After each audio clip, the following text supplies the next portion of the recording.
Reading with your kids. Hola, ni hao, konnichiwa, assalamu alaikum, shalom, mahaba, ciao, bonjour, namaste, jumbo, bienvenidos. Hey, my name is Jedley. Welcome to Reading with Your Kids. We're coming to you from the beautiful, wonderful, historical neighborhood of Reedville, located in the southwest corner of Boston, Massachusetts. We're so very honored and absolutely delighted that you're joining us in our mission to help all families grow closer through reading. We do that by sharing fun, thoughtful, and thought-provoking conversations with fascinating people who just happen to be writing books for kids of all ages. You can join us in this mission by telling all of your family and friends about the show and letting them know that they can hear us on the WREB AM/FM 24/7 radio network, and they can find us on the iHeartRadio app, on Spotify, Apple Podcasts, Good Pods, Podcast Addict, Amazon Music, CastBox, Audible, Player FM, wherever you find your favorite shows. Two wonderful guests for you today. First up, coming to us from beautiful Italy, Mary Rose Wood. She is here to celebrate Bad Badger.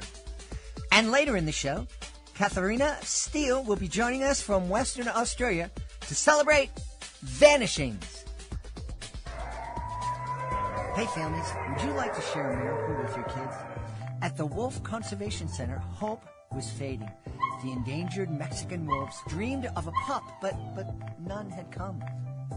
Until one tiny miracle changed everything. Meet Trumpet, a real-life wolf pup whose incredible birth brought joy, hope, and a lesson in conservation. Trumpet the Miracle Wolf, written by Leocadia George, is a heartwarming true story that will inspire your whole family. Teach your kids the power of hope, love, and protecting endangered species. Get your copy today and join the wild adventure. This episode of Reading with Your Kids is brought to you by We're Going to the Dinosaur Forest, written by Marie Nichols. Marie Nichols was recently on my Connecticut Book Festival's podcast, and what a delightful woman. One of the things she said really struck home with me. She said, parents nurture with care, siblings are taught to share, but grandparents embrace the dares. We're Going to the Dinosaur Forest is a colorful, fun-filled book where this grandmother dares to embark on a wild journey with her grandson into the dinosaur forest. It's available on Amazon. It's also available on bookshop.org. You and your kids and you and your grandkids are going to love this book. It's We're Going to the Dinosaur Forest, written by Marie Nichols. This episode is brought to you by The Mystery of Mystic Mountain, great middle grade novel by Janet Fox. Becca Soloway's Perfect Summer goes up in smoke when her mom flees a looming divorce by dragging Becca to a Montana resort. To make matters worse, her mom's hasty booking lands them not at a luxury spa, but at an aging dude ranch called Far Away. Becca is miserable until she meets the wrangler's son, John, who shows her what might be the first clue to a century-old mystery, the lost treasure of a Robin Hood-like outlaw known as Pearl Handle Pete. You and your kids are going to love this book, The Mystery of Mystic Mountain by Janet Fox. It deserves a place in your family library. Join us right now from the absolutely beautiful and pretty delicious nation of Italy. Our guest is here today to celebrate her new middle grade novel. Is called Bad Badger.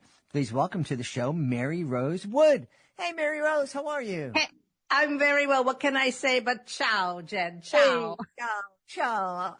Come stai?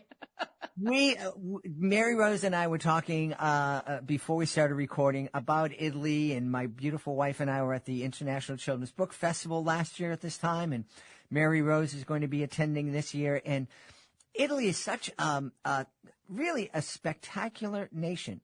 I really enjoyed being over there. I really enjoy being here as well. It's very nice to take on a big adventure in one's life. We storytellers are often talking about characters going on adventures or story structure involving a call to adventure, but your own life is a story too, and you get to be the main character of it. So I'm quite excited actually that I've plunged into this new escapade. Yeah, was there, we're going to get to Bad Badger in a moment, but I'm just curious, was there one or two things that got you out of California and moved you across the pond to Italy? Yeah, I know. I mean, it takes a lot to pry you out of Southern California because it's a pretty nice place to live. I have to say, I owe the adventure in part to my older brother, Tom, who had done a little research. This is back during the pandemic when a lot of folks were home with a little bit of extra time on their hands and, taking up new activities, sourdough bread baking, right? And quilting and all the things that people did, with the extra time that some of us, had. And one of the things that he did was research the pathway for my siblings and I and our kids to get recognized as citizens of Italy because our maternal grandparents are from the southern part of Italy, which is called Puglia. So my grandma and grandpa were both born and met and married in a town called Rutigliano, which is in Puglia, very close to where I live now.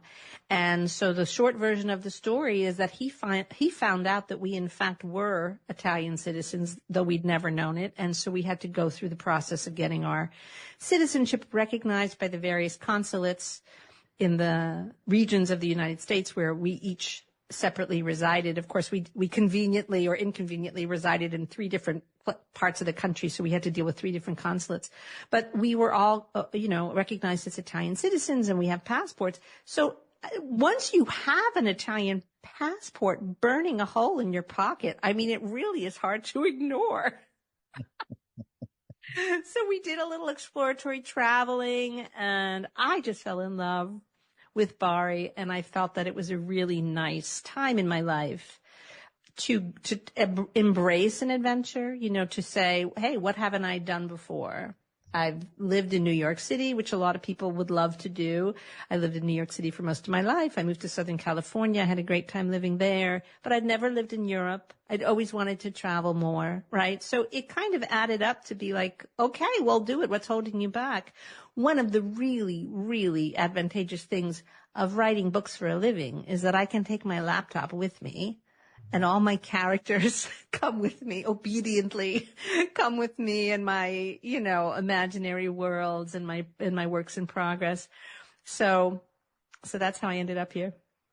I'm curious, when you are traveling with your characters in your laptop, does the place that you're writing from affect what you're writing, what your characters are doing? Well, yes, of course. And it doesn't really have to do just with travel, right? Like writers, believe it or not, Jed, like we're human beings, right? So we're just continually, it's shocking, I know. And we're continually influenced, right, by what goes on. Something I had for breakfast this morning could easily find its way into a book if it makes an impression on me. Setting, of course, is a really important part of good storytelling, right? We don't want to just put interesting places in our books, although we do want to do that because we want our readers to have like a fun ride, a vivid experience when they read our books. But we also want the setting to help like mean something about the story, right? We want it to have some like poetic resonance with the message of what we're trying to accomplish in that particular scene or that particular part of the storytelling.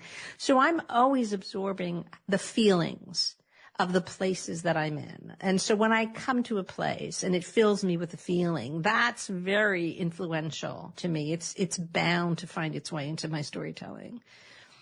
I have to say that Bad Badger, A Love Story, is a book whose main character is a badger, an animal, but the badger, whose name is Septimus, happens to be very interested in Italian culture. That's actually one of his personality traits. Now, I wrote the book, largely, certainly there was a lot of revision and, proofreading and galleys and all of the things that writers do to get a book ready for publication. But the book was definitely conceived and drafted before I moved to Italy. Yet my preoccupation with Italy, in a way, must have found its way into the badger's sensibility. He's very fond of Italian opera, Jed.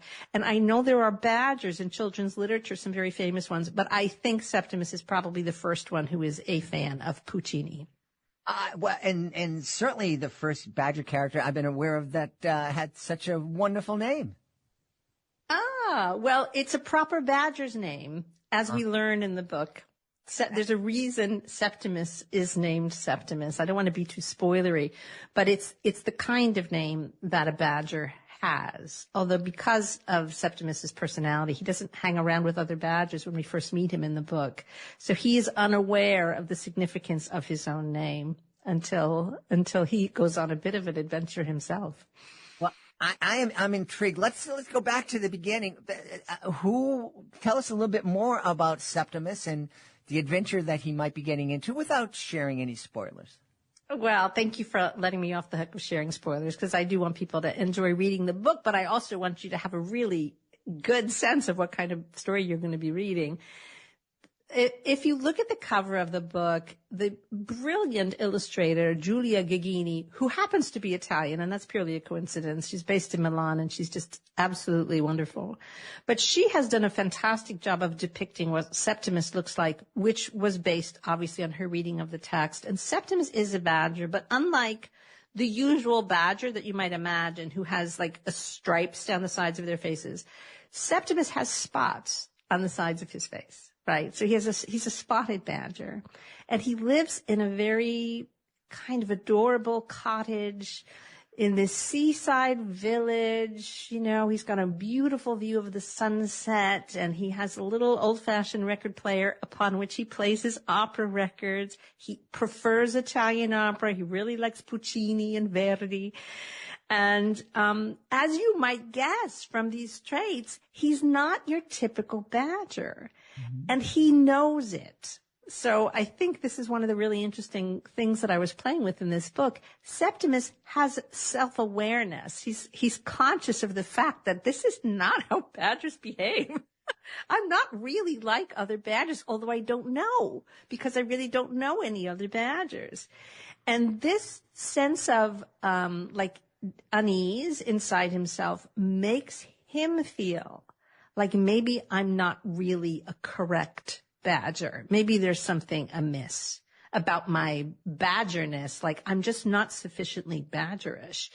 And this is where the title comes from, because it's not that he is a bad badger. He feels a little bad about himself. He's the one that thinks, you know, when he does something that's really off base, or what he imagines like a proper badger should be, he's the one who feels kind of anxious about it and worries that he's maybe not that good at being a badger. Maybe he isn't one at all. So that's Septimus. And, you know, because of these kinds of feelings and the sort of uniqueness of his being and his lifestyle, he doesn't really have any friends that we know of. He's solitary. He's not miserable, but he's solitary. You know, he's making a life, but it's kind of a solitary life. And what happens that's never happened before is that a seagull lands on the windowsill of his cottage and starts to become a regular visitor. And there's some interesting things about this, because right away Septimus feels eager to make a friendship with the bird. The bird only says caw throughout the whole book. That's how the bird communicates. Mm-hmm. And so Septimus has to, really, really kind of make an effort to communicate well, to be a good listener, to sort of try and suss out what the bird means. But the story of these two very, very different creatures attempting to be friends with one another is what the story of Bad Badger, a Love Story, depicts.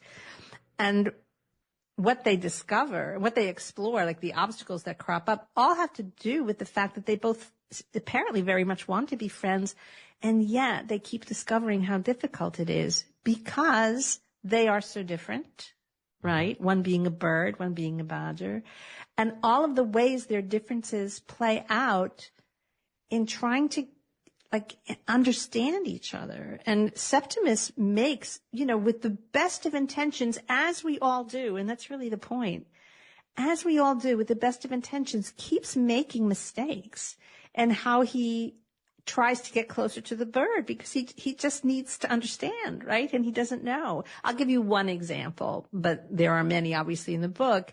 The first time that he asks the bird to share a cup of tea with him, he brings out tea in a teacup and serves it to the bird. And because the bird only says caw, he's not certain what the bird's name is. So he starts to refer to the seagull as Gully. That's what he comes up with. So Septimus gives Gully tea in a teacup and then realizes, and he's terribly embarrassed about it, that there's no way that Gully can pick up a teacup because Gully has wings, right? And they're just not ideal for lifting teacups. So he pivots, he reserves the tea in a saucer and he apologizes and profusely, but he's mortified, because it was a well-intended mistake. And that's the kind of thing that they explore. And of course, there's more, in a way, more crucial differences between them that arise. Mm-hmm. One of the things that Septimus really can't abide, although he loves to collect seashells, but he doesn't like getting sand in his fur. So trips to the beach are very complicated. He has like a whole system that he uses to go to the beach and be comfortable. Whereas Gully, being a seagull, there's nothing more. Like, that's her happy place, right? There's nothing more wonderful for Gully than to spend time at the beach. And they learn this about each other. Like, they keep learning and learning and learning this stuff about each other. And it gets to the point, where Septimus has real doubts about whether he's able, whether they're going to be able to be the kind of great friends that it feels like they ought to be. One of the things he learns is that for him to fully get on board with accepting the differences between him and his new friend, he's going to have to be a little bit more accepting of the things that he finds so troubling about himself, right? And so all of his feelings about being a bad badger and am I really a badger and what's that all about, that also is something that he has to address. And he goes on a bit of an adventure himself to try to answer those questions, and he gets the answer that he's looking for, and it's illuminating. It's really illuminating to him, and it takes a tremendous burden off of him. But then when he goes to share what he's learned with Gully, the bird has disappeared, and so then he's really got to kind of integrate everything he's learned about friendship and about himself and about acceptance and about, what it means to be different and all this other stuff, all these labels that we put on ourselves and each other, to try to finally create the friendship with Gully that he's really been seeking all along. So it's really a book about friendship, Jen. I mean, that's if I have to boil it down into a word, which obviously I just used a lot of words to tell you what it's about, but it's really a book about friendship. And one of the things that I have discovered already in the short time that the book has been out is that young children, older children, teenagers, and adults all go through the same internal dance of longing and loneliness and insecurity and worry about how we're being perceived and do they really like us and am I being excluded? And, all of the complexities of people relating to one another are lifelong complexities. And I think it's a great leveling force in a way. Nobody is immune to this. Nobody's immune to this. And I hope that that's a message that particularly kids can take comfort from and maybe learn a bit from how Septimus really finds his way through the sometimes bumpy road of what it means to be close to somebody else. As you were speaking, that thought popped into my head that, this is something that kids, especially kids in these middle grade ages, experience. But then as I was watching you, as you're talking about Septimus and this story, there's a glow coming from your smile. And it is so obvious that you have deep, deep affection for Septimus and Gully and this story. This is my first time meeting you, so I don't know how you felt about the other books in your life, but it is truly obvious that you have this deep affection and for this story? I love that you said that. I mean, that's a beautiful thing for a writer to hear. It's a beautiful thing for me personally to hear. So thank you for that. I do love these characters and I do love this story. And if I am glowing in any way, I think that it's probably because this book has invited me, in a sense, to explore real vulnerability in these characters. Mm-hmm. And I have to say, I mean, I'm so grateful that there are so many fantastic kids books out there. Like, they're being written all the time. People like you, Jed, are doing such an amazing and important job letting parents and teachers and librarians know about all the great kids books that are out there. It's a fantastic time in children's literature. But I am so grateful that the tradition of writing stories about animals for kids is alive and well, because there's something about taking these kind of, heavy's the wrong word, but just really deep ideas about friendship, about what it means to long to connect, the complexities of connecting, not just liking, like finding friends that you like who like you, but also making friends with yourself, like dealing with all of the logistical issues of how the world might treat us differently depending on who we are, which is something that comes up in the friendship between Septimus and Gully as well, because badgers can go places perfectly easily that maybe a gull can't go as easily, right? Or maybe a gull can go places easily that are hard for a badger to get to. So even the physical environment is something that how they're not the same becomes something they have to learn about each other and anticipate each other's needs in that way. There's something about making them animals that it just makes it so dear. Like, their vulnerability is so dear. And I imagine that you are a fan of Winnie the Pooh, because who could fail to be moved and charmed by Winnie the Pooh? Such a classic children's character. And I feel like that vibe, of the animal, like an invented world of, in that case, toys, stuffed animals, invite us all to kind of put down our defenses, mm-hmm. right? To just put down our defenses and be able to feel something authentically and deeply without cynicism, without overthinking it, And so I hope that the book touches the hearts of my readers in that way, but to speak to your observation, it certainly invited me as a writer to sink into that place in my own heart while I've been working on this book. And I think that's what you're seeing. Well, I love it. It's interesting you talking about, telling the story to slightly older kids through animals. And one of the things that I've noticed in my beautiful wife, because we get shipments of books arriving at the house daily.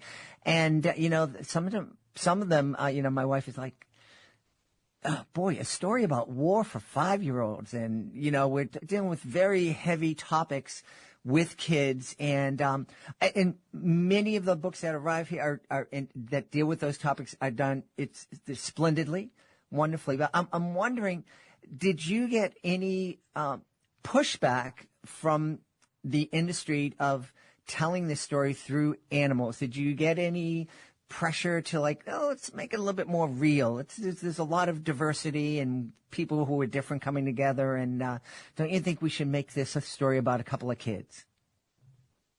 No one ever said that to me about this book. And I wouldn't have if anyone had said it to me. I think you're touching on a really important point, though, is that it's nice to see lots of books out there about kids. It's nice to see realistic contemporary fiction. It's nice to see historical fiction, but in the context of child development, right? Not how to have your kid cope with what they're overhearing on the news, that's a different purpose in a sense. In the context of childhood development, learning how to get along with others is an eternal job. There's no kid, past, present, or future, who's not going to have to think about that and who's not going to have to explore who am I in the larger sense of the world? Like, am I doing a good job being whatever it is that the world expects of me? You know, am I a bad badger or not? Am I worthy of friendship or not? Right.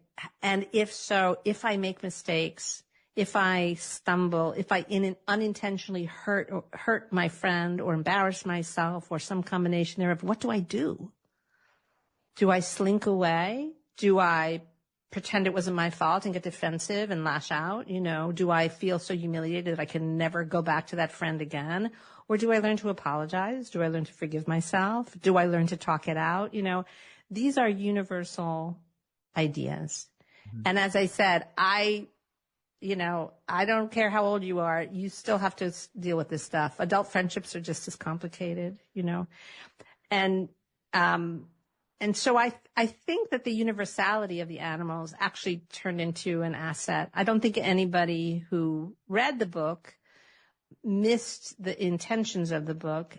I will say that not every editor who read the book before we found our brilliant Tracy Keevan at Union Square Kids wanted to publish it.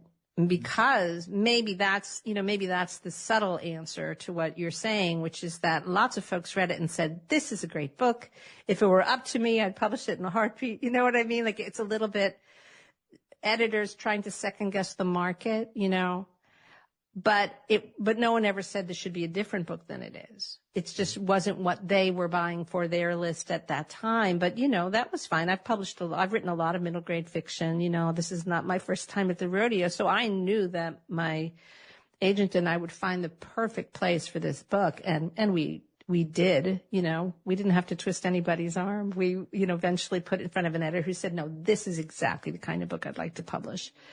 And she did. And Tracy found our brilliant illustrator, Julia, who just brought the characters to life, both on the cover and in the many beautiful interior illustrations. So Tracy understood exactly what the book was. Like, she really understood the tone and how it needed to be presented to readers. And now that it's out and it's being received very well, that, you know, it's like, okay, well, good. Now everybody gets it. Awesome. Nobody's saying, oh, we wish this was like more edgy contemporary stuff about a couple of kids in trouble. It's like, you know, there are books like that on the shelf. There's plenty of them. You know, I would like, you know, for my books to sit alongside those books. And so kids can have a range of content. As you were speaking, talking about the lifelong challenges that we have building friendships, having confidence in ourselves, I couldn't help but thinking, boy, there are millions of people, millions of adults here in the States that could really use Bad Badger, because a lot of folks aren't getting along these days. Yeah. And if we learn how to, you know, take the time and be introspective, and I think we'd be in a better place. Obviously, I agree with you. I had the really, really fun experience of the week that the book came out.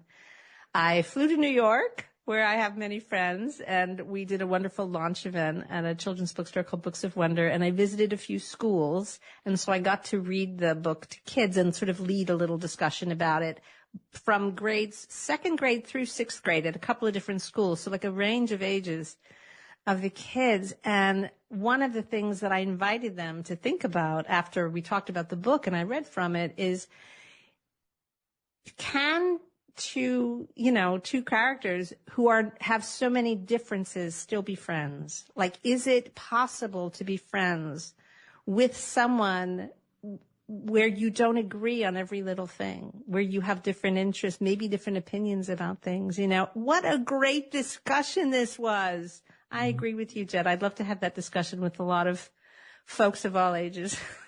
Yeah. We should tell everybody where they can go to find out more about Bad Badger and also find out more about you. You can always visit my website, which is www.maryrosewood.com. We've had a really wonderful time speaking to the author of Bad Badger. It's the new middle grade novel from our guest, Mary Rose Wood. Mary Rose, thank you so very much for being with us today. Thank you for having me, Jed. I really appreciate it. Hey, my friends, here's something to think about. What if mistakes weren't something to fear, but something to celebrate? In It's Okay Not to Know by Brenda Doe, young readers meet Bink, a lovable little monster who worries they're not good enough when they struggle or make mistakes. But then, Bink discovers a powerful truth. Every uh-oh is an opportunity. Every question is a chance to grow. And every child deserves to know perfection isn't what makes you special. Curiosity, courage, and self-love do. A must-read for parents, teachers, and anyone who wants to help kids build resilience and confidence. Get your copy of It's Okay Not to Know by Brenda Doe today, because learning begins when we stop fearing the unknown. Hey, parents, grandparents, caregivers, and teachers, are you looking for a fun way to teach important values to your kids? Check out Timothy'sLessons.com. It's Timothy's Lessons. Timothy's Lessons in good values. It's Timothy's Lessons. Timothy's Lessons in good values. Teaching life lessons to his friends. It's Timothy's Lessons. Forward thinking activities. It's Timothy's Lessons. Building confidence and mental strength. It's Timothy's Lessons. Timothy's Lessons in good values. It's Timothy's Lessons. Timothy's Lessons in good values. Wonderful fun sing-along songs. It's Timothy's Lessons. Important lessons on key values. It's Timothy's Lessons. Children's books and uplifting stories. It's Timothy's Lessons. Timothy's Lessons in good values. It's Timothy's Lessons. Timothy's Lessons in good values.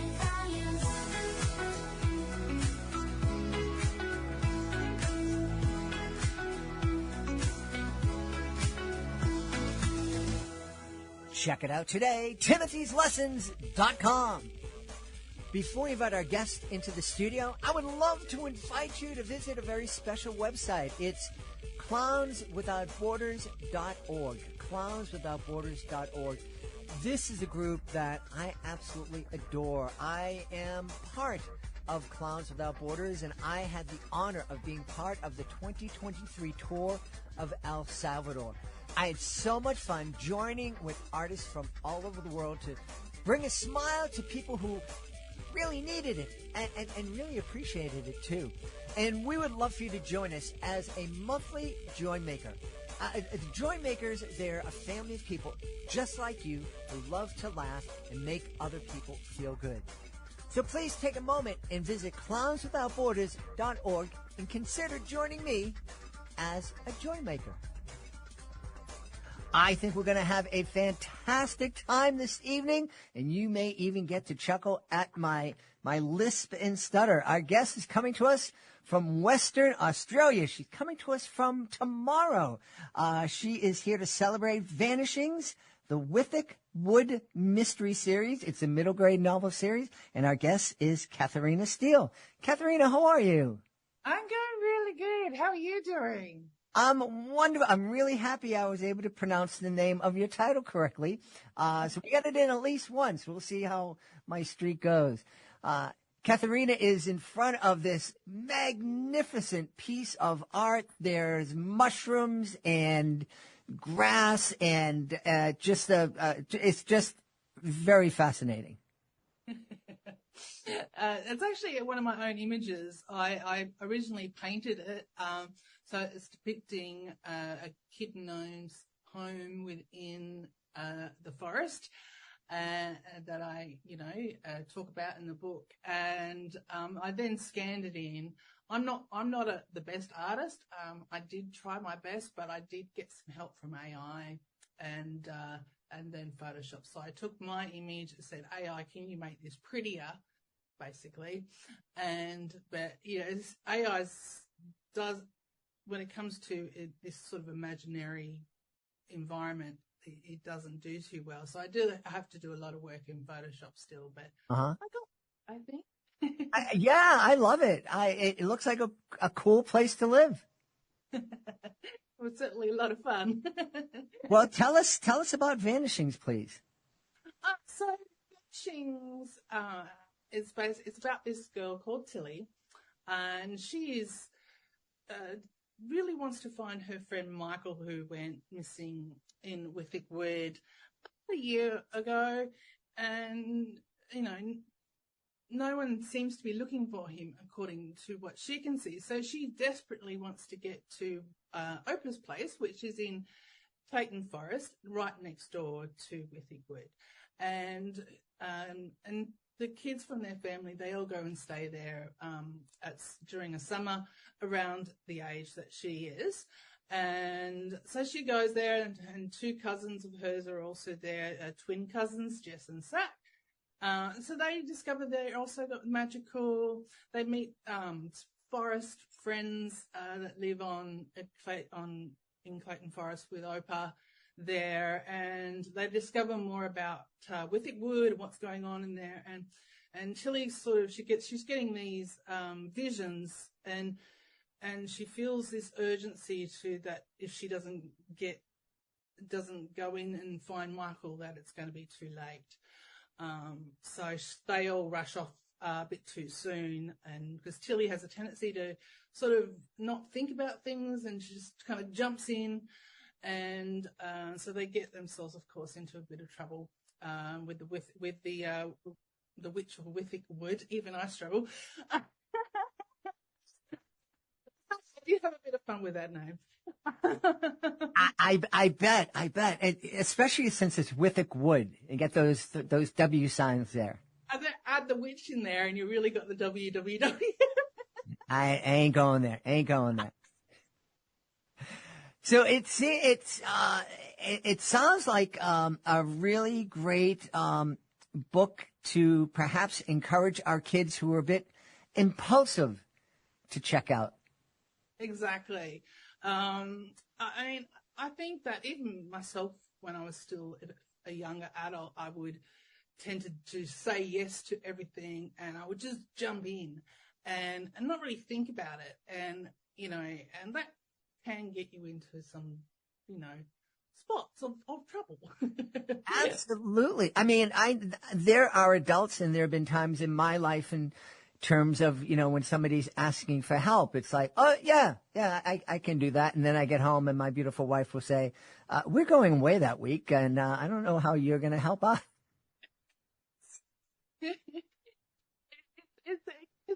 so easy to just not think about, what else you've got going on, or, if you've even got the skills needed to do something. And I'm getting better. I do tend to go, oh, hang on a minute. But yeah, I've been, I just thought it was a fun sort of thing to have within the book. Mm-hmm. And like that she's kind of like that. And, cause she's got that kind of go-getter, feisty personality, and, which is quite different to Zach and Jess, who, like, Jess is a little bit of she's getting bullied at school, so she has anxiety. Mm-hmm.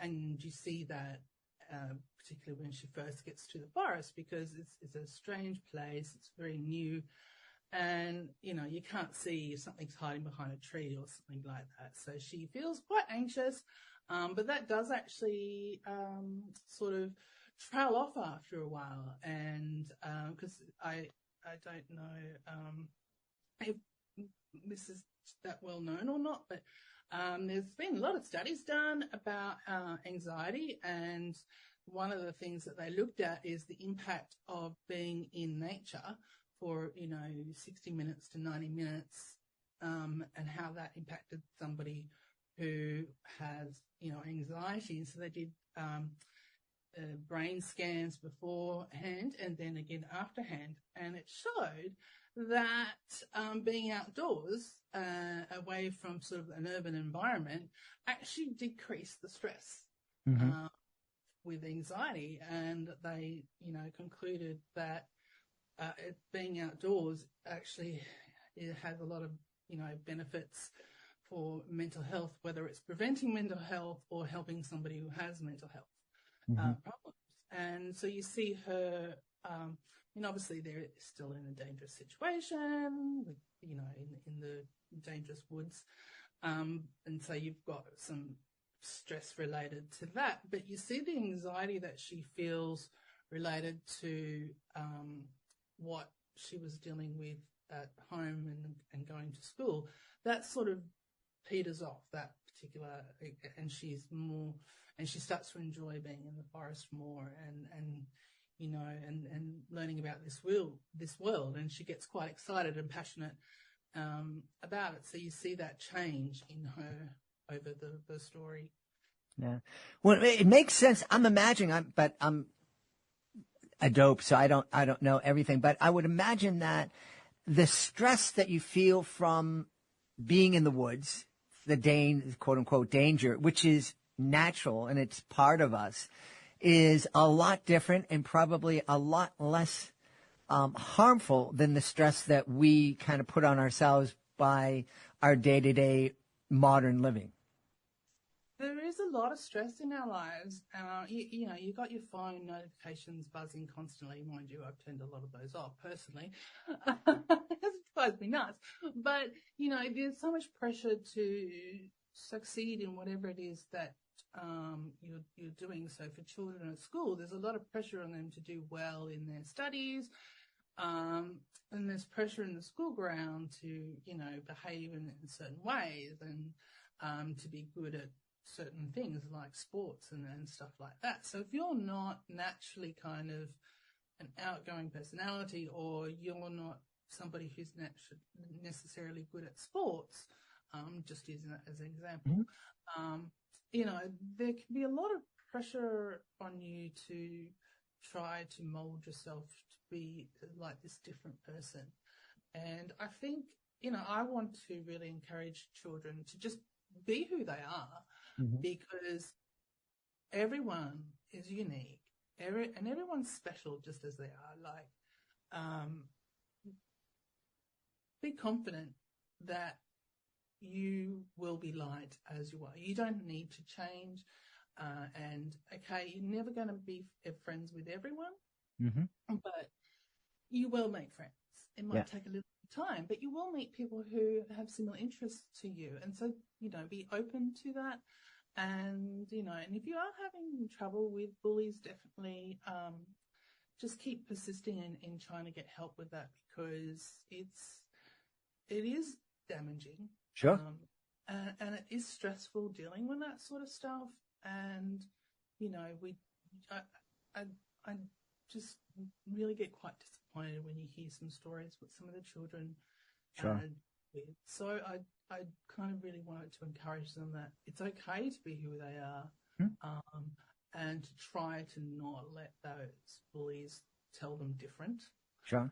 Yeah. And that, you know, and that it's okay for them to speak up and ask for help as well. Sure. Yeah. What inspired this fantastic world that you've created?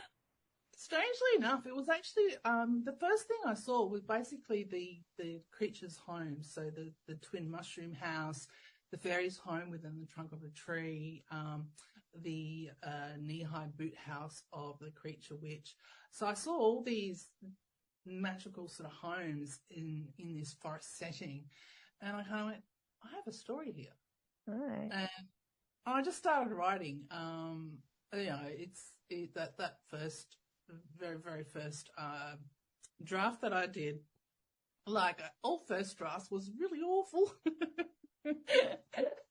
But, you know, it's what got me back into writing again. And I remembered how much I enjoyed, you know, reading and writing, and so, you know, I had to learn the craft, and the stories evolved as I've learnt different rules with writing and improved along the way. And so I kind of learnt basically whilst I wrote the story. But I believed in the story so much that I knew that it was worth to keep going back in and reworking it.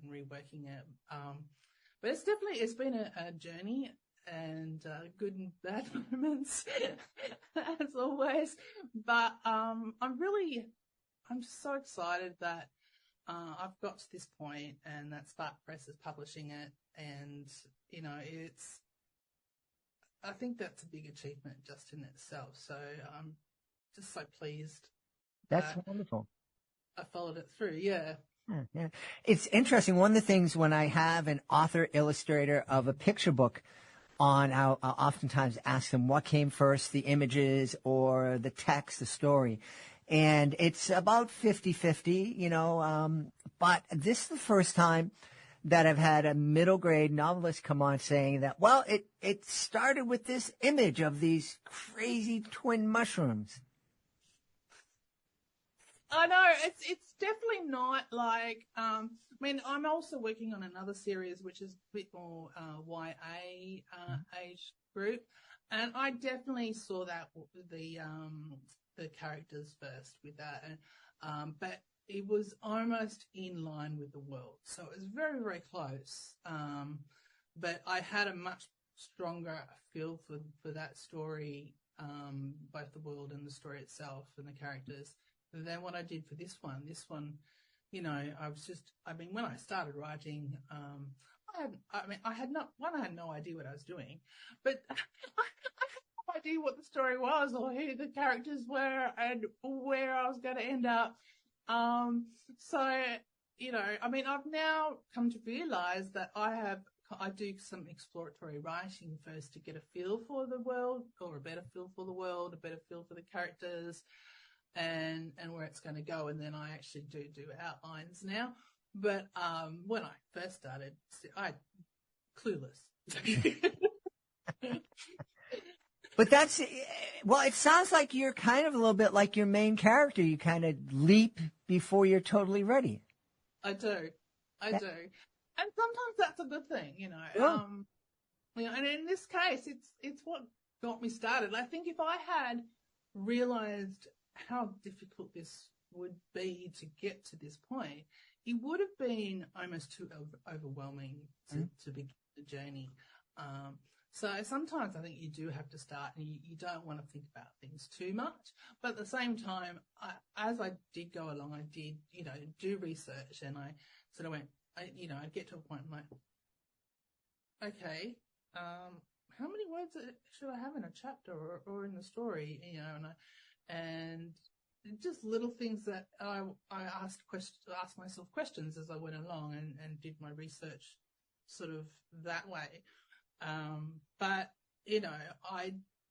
at one point I really did sit down and think, okay, I actually really do want to do this. And so how do I achieve that? And I did start to then plan more and seek out, editors and look at attending seminars and, all of that thing to learn. So I really do have a tendency to jump. Well, we're glad you did because of that jump, Vanishings, the Wicked Wood Mysteries, it's out there. How many books do you plan for the series? So I've actually got the books pretty much drafted, and the second book's nearly ready. So there's 4 books all up. Okay. Second book is at the moment my working title's Were-Dog Curse, because in the Vanishings, Tilly gets bitten and also scratched by a were-dog, and I do follow the kind of werewolf concepts with this. And so, but because her magic's been bound, they're not sure if she's going to end up with the were-dog curse herself or not, if her magic gets unbound. And they've also now got Tippy, who is one of the were-dogs, the were-dog that attacked Tilly at one point, but has switched sides and has joined them. And so Tilly wants to help her because she can't change back to her human form because the witch has cursed the were-dogs in Withick Wood. So Tilly wants to find out about the curse for her new friend and also for herself because she's like, oh, what's this going to mean? And if my grandma unbinds my magic, how will this impact it? And so that's the next story, and then there's another two after that, but don't want to say too much. That's cool. No, that's fine. That's fine. I think this would be a great book for teens and parents to read together and have some really fun conversations, not only about, thinking before you leap, but just, what kind of world would you imagine if you sat down to write a fantasy? And you know what? I love the idea about encouraging, others to use their imagination and create worlds. I think using your imagination it helps you to really see some things from different perspectives. Opens up your mind I come from a business environment. I worked as an accountant for 20 years.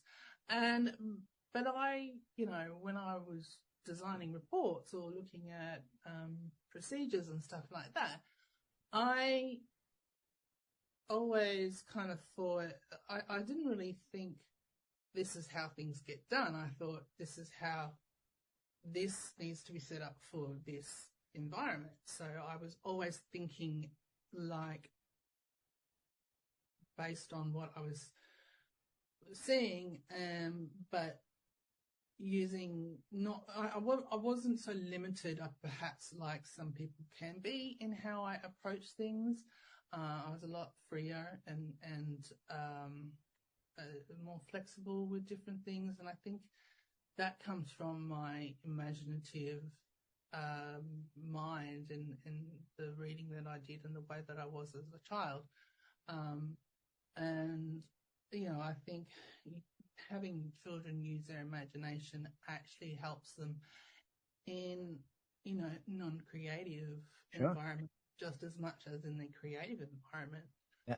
And I think, it's really good to encourage young people to really use their imaginations. Yeah, absolutely. Well, I should encourage you to tell us where we can go to find out more about Vanishings. So Vanishings has been distributed by Simon & Schuster. Wow. So I have traditional distribution, which just kind of is really very exciting. So Barnes and Noble at the moment, I don't know. It depends. Bookstores may choose to or not choose to stock it, but it's it's available online at Barnes and Noble. You can get it Amazon. I think Google Play has the ebook. So typical outlets, but if you hop onto the Simon & Schuster website, they've got the under the Vanishings, they've got all the different links to the various stores that you can go to your preferred store. Wonderful. We've had a great time speaking to the author of Vanishings, the Withick Wood Mystery Series. Our guest has been Catharina Steele. Hey, my friends, thanks so much for being with us.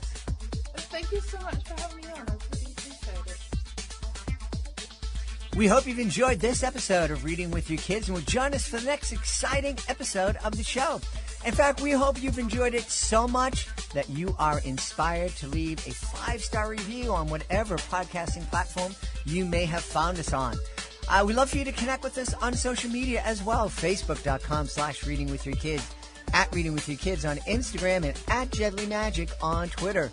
We have a great YouTube channel, youtube.com/readingwithyourkids. And we'd love for you to visit our website, readingwithyourkids.com. Hey, May 3rd is the date that our brand new podcast for kids, Real Magic, is launching. We're real excited about it. We're just at New Hampshire KidCon over this past weekend, sharing information, sharing some pictures of our cast with attendees at New Hampshire Comic-Con, and they loved it. They absolutely loved it, and we are really excited to share it with everybody. So keep your eyes open. It is going to be available wherever you find your favorite shows. It's Real Magic. I want to thank the folks who make today's show so wonderful, starting with our guest, Mary Rose Wood. Please be sure to check out Bad Badger. Also want to thank Catharina Steele. Please be sure to check out Vanishings. I want to thank my team, Fatima Khan, Chris Doherty, Rory Grady, Stella Sheree, Megan Bocher. I want to thank my beautiful wife for all the support she gives me. Most of all, we all want to thank you. Thank you so much for taking the time to join us today. And as always, thank you so very much for taking the time to make the world a better place. And you do that every time you read with your kids. I'll be with you for the next episode of Reading with Your Kids.